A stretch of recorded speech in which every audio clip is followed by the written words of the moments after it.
नमस्कार, मैं अंजना और आप देख रहे हैं ईश्वर इंडिया न्यूज टॉप 10। आइए एक नजर डालते हैं आज की बड़ी खबरों पर। रायसेन रेप केस के आरोपी एनकाउंटर में घायल एसआई की बंदूक छीनकर भाग रहा था। मध्य प्रदेश के रायसेन जिले में बच्ची से दुष्कर्म के आरोपी सलमान को पुलिस ने भोपाल से गिरफ्तार किया। रायसेन लाते समय उसने पुलिसकर्मी की बंदूक छीनकर भागने की कोशिश की। पुलिस ने जवाबी कार्रवाई में उसके पैर में गोली मार दी। सैन्यार के बाद बंगाल की खाड़ी में उठा एक और तूफान। 5 राज्यों में भारी बारिश का अलर्ट। बंगाल की खाड़ी में सैन्यार के बाद एक और तूफान उठा है, जिसके चलते तमिलनाडु, केरल और आंध्र प्रदेश में भारी बारिश का अलर्ट जारी किया गया है। मौसम विभाग ने लोगों को सतर्क रहने और मछुआरों को समुद्र में न जाने की चेतावनी दी है। पिता के जिंदा होने के सबूत को दे दो। इमरान खान की मौत के अफवाहों के बीच बेटे की पोस्ट ने बढ़ाई हलचल। पाकिस्तान की जेल में बंद पूर्व पीएम इमरान खान की मौत के अफवाहों से हड़कंप मच गया। जेल प्रशासन ने इन खबरों को गलत बताया है। इमरान खान के बेटे कासिम खान ने अपने पिता का जिंदा होने का सबूत मांगा है।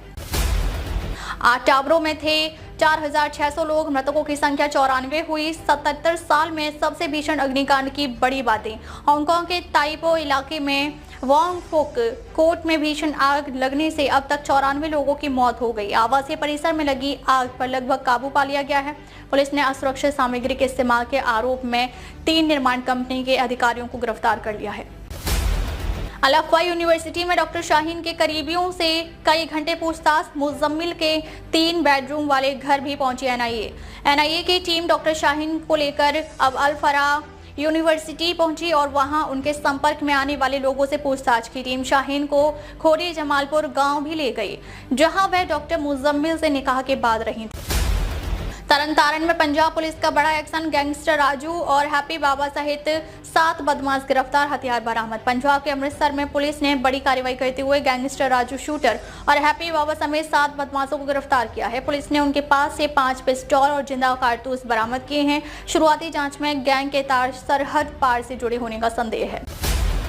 शपथ लिए बिना ही काम पर लग गई मैथिली ठाकुर, बोली छुट्टी शब्द भूल गई हूँ। बिहार की सबसे युवा विधायक मैथिली ठाकुर अलीनगर विधानसभा सीट से भाजपा के उम्मीदवार शपथ लेने से पहले ही काम पर लग गई हैं। उन्होंने कहा कि उन्हें बड़ी जिम्मेदारी महसूस हो रही है और जनता की उम्मीदों पर खरा उतरने का प्रयास करेंगी। माहिर आर्ट की रांची में मुलाकात। धोनी ने खुद अपनी कार चलाकर कोहली को होटल तक छोड़ा। फैंस वीडियो देख हुए क्रेजी। भारतीय टीम के पूर्व कप्तान एमएस धोनी ने अपने घर में विराट कोहली और ऋषभ पंत को डिनर पर बुलाया। फिर धोनी ने खुद कार चलाकर विराट कोहली को टीम होटल तक ड्रॉप किया, जिसे देख फैंस क्रेजी हो गए। कश्मीर में भीषण ठंड का कहर। अनंतनाग, श्रीनगर सहित कई जगहों पर माइनस में तापमान, पेड़ों पर जमी बर्फ। कश्मीर घाटी में ठंड का प्रकोप जारी है, जहां कई स्थानों पर तापमान जमाव बिंदु से नीचे चला गया है। श्रीनगर में न्यूनतम तापमान 4.4 डिग्री सेल्सियस दर्ज किया गया, जो इस सर्दी की सबसे ठंडी रात थी। गुलमर्ग में तापमान 1.0 डिग्री सेल्सियस रहा। एसआईआर के लिए डेटा कलेक्ट कर रही बीएलओ टेम्पो में भूल गई टैबलेट, मची अफरा तफरी। एसआईआर के लिए डेटा जुटा रही एक बीएलओ से टेम्पो में टैबलेट छूट गया, जिससे अफरा तफरी मच गई। टैबलेट में महत्वपूर्ण जानकारी थी। घटना के बाद प्रशासन हरकत में आया और टैबलेट की खोज शुरू कर दी गई है। अब तक के लिए बस इतना ही, फिर मिलते हैं कुछ न्यूज। आइए एक नजर डालते हैं आज की बड़ी खबर पर। कर्नाटक में गहराया सियासी संकट। सिद्धारमैया झुकने को नहीं तैयार। शिव कुमार ने नेतृत्व को याद दिलाया वादा। कर्नाटक में नेतृत्व परिवर्तन को लेकर मचा सियासी घमासान थमने का नाम नहीं ले रहा है। मुख्यमंत्री सिद्धारमैया और deputy CM DK Shivakumar के बीच प्रत्यक्ष और अप्रत्यक्ष रूप से जुबानी जंग जारी है। हालिया घटनाक्रमों की बात करें तो दोनों पक्षों की ओर से एक दूसरे पर शब्द या वादे को निभाने की ओर इशारा कर रहे हैं। डीके शिव कुमार को कर्नाटक में सिद्धारमैया के उत्तराधिकारी के तौर पर देखा जा रहा है। उन्होंने एक्स पर एक पोस्ट के जरिए सबसे पहले नेतृत्व परिवर्तन की ओर इशारा किया। इसे पार्टी नेतृत्व को उसके कथित वादे के बारे में सार्वजनिक तौर पर संकेत के रूप में देखा गया था। माना जाता है कि शिव कुमार को कर्नाटक सरकार के 5 साल के कार्यकाल के 2.5 साल के लिए मुख्यमंत्री बनाए जाने का फॉर्मूला दिया गया था। कर्नाटक की सिद्धारमैया सरकार ने 20 नवंबर को 2.5 साल पूरे कर लिए हैं। हालांकि कांग्रेस की ओर से आधिकारिक तौर पर ऐसा कोई ऐलान नहीं किया गया था। डीके शिव कुमार ने कांग्रेस नेतृत्व को याद दिलाया वादा। कांग्रेस नेता शिव कुमार ने अपनी पोस्ट में कहा था कि अपनी बात पर कायम रहना दुनिया की सबसे बड़ी ताकत है। उन्होंने कहा कि चाहे वह जज हों, राष्ट्रपति हों या कोई और, जिसमें मैं शामिल हूं। सभी को अपनी बात पर चलना होगा। शब्द की ताकत ही विश्व की ताकत है। डीके शिव कुमार की शब्द वाली पोस्ट पर पलटवार करते हुए सिद्धारमैया ने कुछ ही घंटों बाद उसी शब्दावली का इस्तेमाल किया।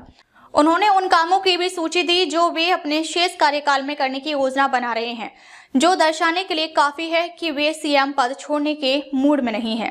सिद्धारमैया सीएम पद छोड़ने के मूड में नहीं। सिद्धारमैया ने लिखा कि कर्नाटक की जनता की ओर से दिया गया जनादेश एक क्षण नहीं बल्कि एक जिम्मेदारी है जो पूरे 5 साल तक चलती है। उन्होंने लिखा, एक शब्द तब तक शक्ति नहीं है जब तक वह लोगों के लिए दुनिया को बेहतर ना बनाए। कर्नाटक के लिए हमारा शब्द कोई नारा नहीं है, यह हमारे लिए पूरी दुनिया है। उन्होंने मुख्यमंत्री के तौर पर अपने पिछले कार्यकाल यानी 2013 से 2018 का उल्लेख किया, जिसके दौरान उन्होंने दावा किया था कि 165 में से 157 वादे पूरे किए गए और 95% से अधिक वादे पूरे किए गए। मुख्यमंत्री ने कहा, इस कार्यकाल में 593 में से 243 से अधिक वादे पूरे हो चुके हैं और शेष सभी वादे प्रतिबद्धता, विश्वसनीयता और सावधानी के साथ पूरे किए जाएंगे।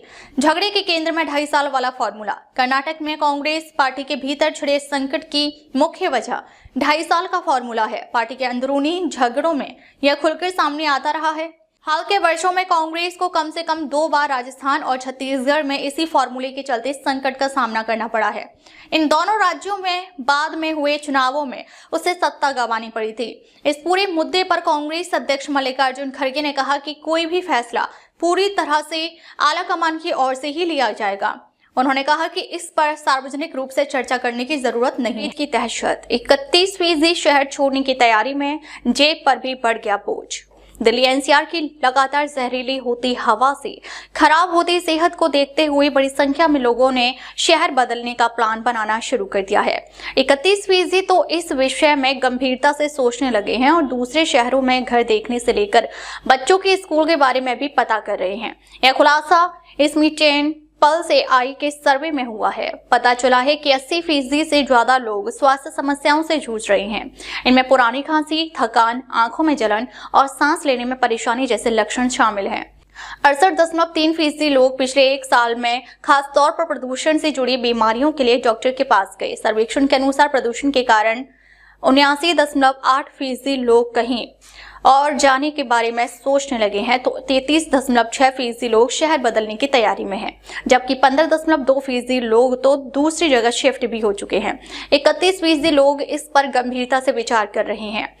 इनमें से अधिकतर ने शहरों में घर देखने, बच्चों के स्कूलों में पूछताछ करने और परिवार के साथ शिफ्टिंग की प्लानिंग तक शुरू कर दी है। लोग खास तौर पर पहाड़ी इलाकों, कम फैक्ट्रियों वाले छोटे शहरों और दिल्ली एनसीआर के बाहर ऐसी जगह पसंद कर रहे हैं जहां हवा थोड़ी साफ हो। सर्वे में बताया गया है कि प्रदूषण ने लोगों की जेब पर भी असर डाला है। 85.3% परिवारों ने बताया कि घर के खर्च बढ़ गए हैं। इसमें एयर प्यूरिफायर, मास्क, दवाएं और डॉक्टर के चक्कर अब रोजमर्रा का हिस्सा बन गए हैं। 41.6% लोग तो आर्थिक तंगी का सामना कर रहे हैं। सर्वे जारी करते हुए स्मिथ पल्स AI के सह संस्थापक स्वागत सारंगी ने कहा कि लगातार खराब हवा सिर्फ पर्यावरण की समस्या नहीं रह गई है, यह अब जीवन शैली, स्वास्थ्य और रहने जैसे फैसलों को प्रभावित कर रही है। ऐसे हालात में लगातार और मिलकर काम करने की जरूरत है। दिल्ली में 6 नए हाईटेक एयर मॉनिटरिंग स्टेशन बनेंगे। शहर में हवा की निगरानी को मजबूत बनाने के लिए 6 नए continuous ambient air quality monitoring station लगाने का काम सरकार ने शुरू कर दिया है। सभी स्टेशन 15 जनवरी तक चालू करने का लक्ष्य रखा गया है।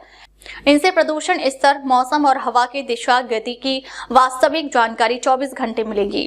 Hi tech continuous ambient air quality monitoring station यानी CAQMS लगाने का पूरा प्रोजेक्ट दिल्ली प्रदूषण नियंत्रण समिति यानी DPCC के पास है, जिसमें स्टेशन की सप्लाई, इंस्टॉलेशन, कमीशनिंग, संचालन और 10 साल तक की पूरी देखभाल होगी। पर्यावरण मंत्री मजिंदर सिंह सिरसा ने कहा, नए स्टेशनों से प्रदूषण हॉटस्पॉट की पहचान, प्रदूषण स्रोतों की समझ और समय पर कार्रवाई आसान होगी। रियल टाइम डेटा रणनीति को तेज बनाएंगे और परिणाम अच्छे होंगे। खास जगहों पर लगाए जा रहे स्टेशन JNU, इग्नू, मालचा महल के पास ISRO earth station, Delhi Cantt Commonwealth Sports Complex और Netaji Subhash University of Technology यानी वेस्ट कैंपस में लगेंगे। हर स्टेशन पर PM 2.5, PM 10, sulphur dioxide, nitrogen oxide, carbon monoxide, ozone, ammonia और बीटेक्स जैसे प्रदूषक मापे जाएंगे। हवा की दिशा, गति, तापमान, नमी, वर्षा और सोलर रेडिएशन जैसी जानकारी रिकॉर्ड की जाएगी। डाटा छोटे छोटे अंतराल पर लिया जाएगा और मानकों पर जांचा जाएगा। रियल टाइम डिजिटल सिस्टम से जुड़े होंगे सभी स्टेशन। GPCC और केंद्रीय प्रदूषण नियंत्रण बोर्ड यानी CPCB के डिजिटल सिस्टम से रियल टाइम जुड़े रहेंगे। साथ ही इन इलाकों में इलेक्ट्रॉनिक डिस्प्ले बोर्ड भी लगाए जाएंगे जिन पर हवा की स्थिति दिन रात लोगों को दिखाई देगी। मंत्री ने कहा, अब दिल्ली में प्रदूषण नियंत्रण रणनीति पूरी तरह वैज्ञानिक डाटा पर आधारित होगी। चयनित तकनीकी पार्टनर 10 साल स्टेशनों को 24 घंटे चलाएंगे। सर्विसिंग, सुरक्षा और डेटा क्वालिटी मेंटेनेंस करेंगे। डेटा की गुणवत्ता 90% से नीचे नहीं जाएगा। इसके लिए सख्त शर्तें और पेनल्टी भी तय की गई है। अब तक के लिए बस इतना ही। फिर मिलते हैं एक ऐसी ही बड़ी खबर के साथ। अब तक के लिए नमस्कार और देखते रहिए ईश्वर इंडियन न्यूज।